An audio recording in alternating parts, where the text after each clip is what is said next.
रोहनिया क्षेत्र के औरे ग्राम सभा के पंचक्रोशी मार्ग पर स्थित सुधा पर्यावरण एवं प्रौद्योगिकी संस्थान में 4 नवंबर से 10 नवंबर रविवार से 7 दिवसीय संगीतमय भागवत कथा ज्ञान यज्ञ का आयोजन कलश यात्रा एवं प्रारंभिक पूजन के साथ प्रारंभ किया गया। ज्ञान यज्ञ के सत्संग का अमृतपान परम पूज्य आचार्य सतगुरु अखिल दास महाराज जी काल रात्रि पीठाधीश्वर कंचनपुर श्री धाम वृंदावन के श्रीमुख से प्रतिदिन 4 बजे से 7 बजे तक श्रवण पान का सौभाग्य प्राप्त हुआ। इस संगीतमय कथा ज्ञान यज्ञ के आयोजनकर्ता प्रख्यात पर्यावरण वैज्ञानिक प्रोफेसर बीडी त्रिपाठी रहे। वाराणसी से धनेश्वर साहनी की रिपोर्ट।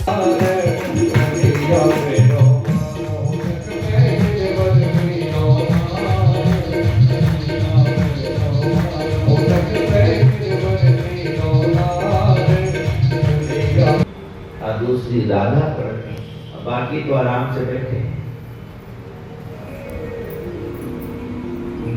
राधा जी के लिए तो प्रतिबंध लगा दिया गया कि राधा को नहीं आने देना। जाएंगे ना तो कहीं गोवर्धन नीचे न गिर जाए, क्योंकि कन्हैया उनसे प्रेम करते हैं। अब उनकी दृष्टि कहीं हट गई, गोवर्धन से ध्यान भंग हो गया तो हम सब चकनाचूर हो जाएंगे। कितना स्वार्थ है कि हमारा स्वार्थ पूरा हो जाए, चाहे भगवान अपनी भक्ति से ना मिले। भगवान जिसकी शक्ति से गोवर्धन उठा रहे, भगवान जिससे प्रेम करते हैं, उसको रोक दिया गया। भगवान ने क्यों अपने से दूर किया? उसका एक कारण है। आज इसको आज अगर हम लोग समझे तो बहुत अच्छा कारण है कि एक गोपी थी और एक ग्वाला था। ग्वाला भगवान के पास गया कि कन्हैया मुझे अपना ब्याह करना में ना विवाह शुभ नहीं।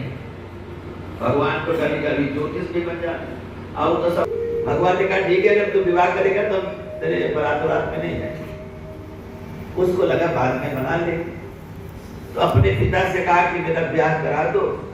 तो किसी ब्रज के गांव में एक ब्रज की छोरी को देखने के लिए चरित्र को जानती थी। ये दाऊ भैया बड़ा परेशान करता है, क्यों का यही विवाह नहीं होने देता।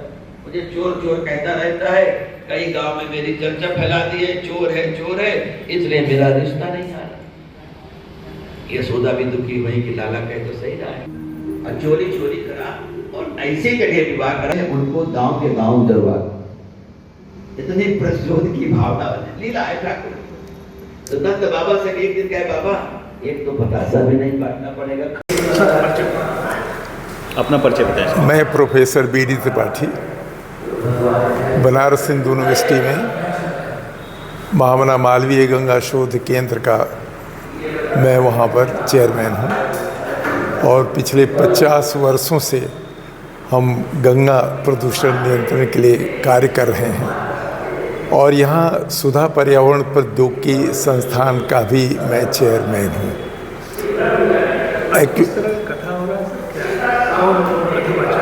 देखिए, मैं पर्यावरण वैज्ञानिक हूँ और हमारा अपना मानना है कि ये जितना जीव जगत है यह प्रकृति की देन है। प्रकृति से ही हम आएंगे और अंत में हम प्रकृति में ही विलीन हो जाएंगे। तो जब हम धर्म और विज्ञान की बात करते हैं तो आजकल ऐसा हो गया है कि बहुत से जो धार्मिक लोग हैं वो विज्ञान की बातें कम जानते हैं और जो वैज्ञानिक है वो धर्म के बारे में कम जानता है। लेकिन मैं बचपन से ही धार्मिक परिवार में पैदा पला बढ़ा हूँ, तो मुझे ये पता है कि जो हमारा धर्म है वह 100% विज्ञान है।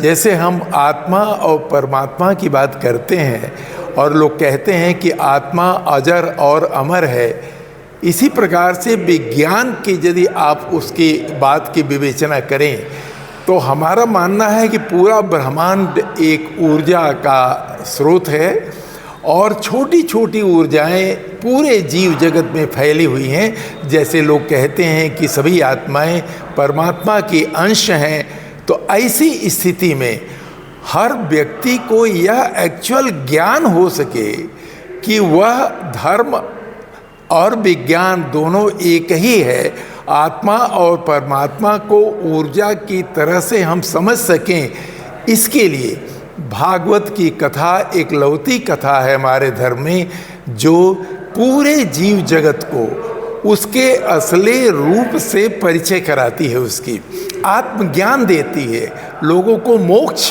प्रदान करती है। ये कहा जरूर जाता है कि जब राजा परीक्षित को श्राप मिला था श्रृंगी ऋषि द्वारा कि आपको जो है तक्षक नाग आप करके काटेगा और आपके 7 दिन बाद मृत्यु हो जाएगी, तो ये शुकदेव मुनि ने ये कथा उनको पूरा सुनाया था। और एक्चुअली सुनाने के बाद हुआ क्या था, उनको ज्ञान हो गया था। इसलिए मैं साइंटिस्ट भी हूँ, धार्मिक व्यक्ति भी हूँ, हमारे दिमाग में हमेशा ये बात था कि कैसे लोगों को मोक्ष मिले, कैसे लोग अपनी वास्तविकता को पहचाने। इसके लिए मैंने इस कथा का आयोजन किया है। और ये कथा एक बहुत ही कथा के मर्मज्ञ वृंदावन के श्री अखिल दास जी, जो कि पिछले 20 वर्षों से काशी हिंदू विश्वविद्यालय में भी वो कथा कहते रहे हैं, मैंने उनसे अनुरोध किया तो उन्होंने हमारा रिक्वेस्ट स्वीकार किया और 4 से 10 तक इस कथा का आयोजन हो रहा है। और कल अंतिम कथा होगी, ये YouTube पर भी प्रसारण हो रहा है। और मैं सभी लोगों से ये निवेदन करता हूँ कि कथा का श्रवण करें, जिससे एक्चुअल जीवन का सुख प्राप्त हो सके।